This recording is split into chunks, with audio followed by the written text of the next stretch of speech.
So it's almost like they're tapping into some laws of the universe or laws of reality that we kind of know by trial and error. Yeah.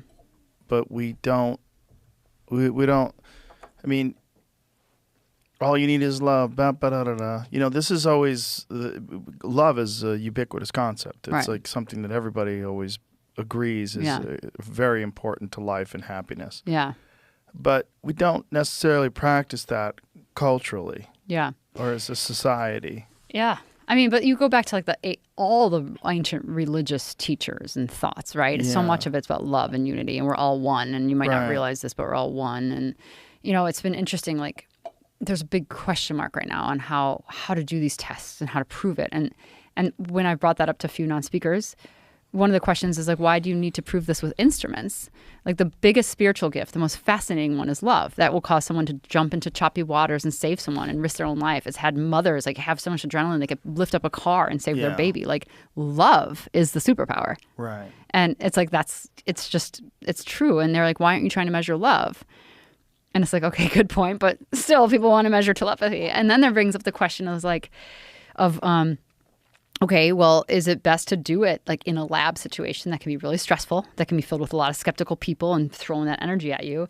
Or is it better just to go into your environment, take off the lab coat, learn to spell, go check this out? And you think of like really good scientists like Jane Goodall, who when she wanted to understand like a culture of, how the chimps were working, she didn't bring them into her lab. She went and like lived in the jungle for months, or you want to go look at the lightning bugs that light up in unison in Vietnam. I don't know if that's going to work out for you if you bring them back to Berkeley and put them in a cement building. You probably have to go sit in the jungle and wait for them to light up in unison. So it's like, is it smart to be trying to test this stuff in our way, in our labs? Or is it better to be like, I'm going to go chill out with you in your living room and see how this works? Right. The reason why to test it with instruments is for skeptics.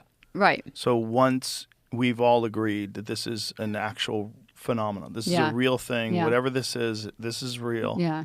The best way to test it is really with consciousness. Yeah.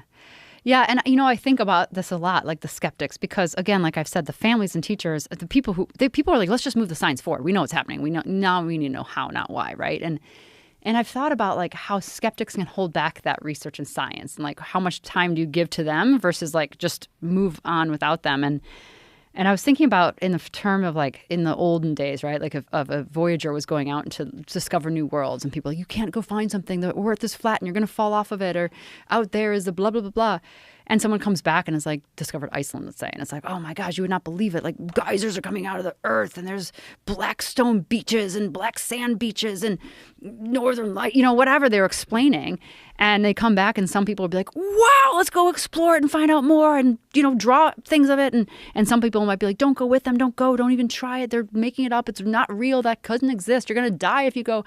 And I feel like the scientists or the skeptics now are those people on the shore being like, there is no Iceland. Don't go look. And you're gonna blah blah blah. And it's like it's such a weight to forwarding thought and research, and this is such a cool, exciting new frontier. Yes. And well, the thing is like there's levels of skeptics. There's people that are just objective and they're like, I need data. I need to see something. And then there's people that it doesn't matter what they see, they're never going to believe. Right. And those are the weird ones. Because there's a lot of people out there that are professed skeptics. Yeah. Those are the ones that are the problem. Yeah. Like they call themselves skeptics. Right. Okay. Right.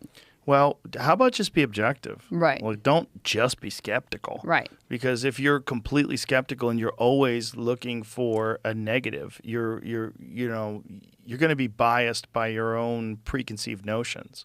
Right.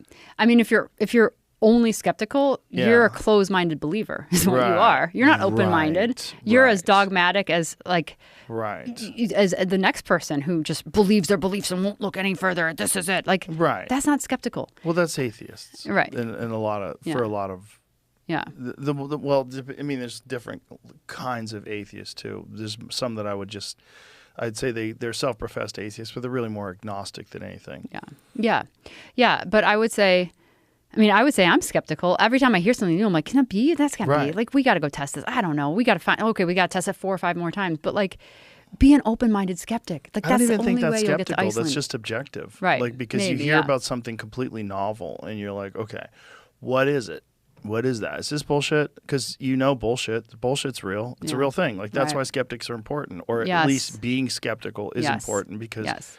there are people that tell you, if you join my cult, you will Right. experience bliss and happiness. Yeah, And totally you true. know, we all give up our money Yes. to the guru Yes. and he has sex with all of us, but it's great. Like, what? Right.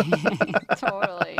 So skepticism Yes, is important. it 'cause is important. It keeps you from getting hoodwinked. It does. I mean, yes. 'Cause people- Open-minded skeptical. Right, but this is the Yes. problem with not having the ability to read minds, right? Mm-hmm. Is that people can deceive you and you can't really tell. And some people are terrible at it for some reason. Mm-hmm. Like some people just fall in line with the wrong crowd over and yes. over and over again and they never get it right. Yeah.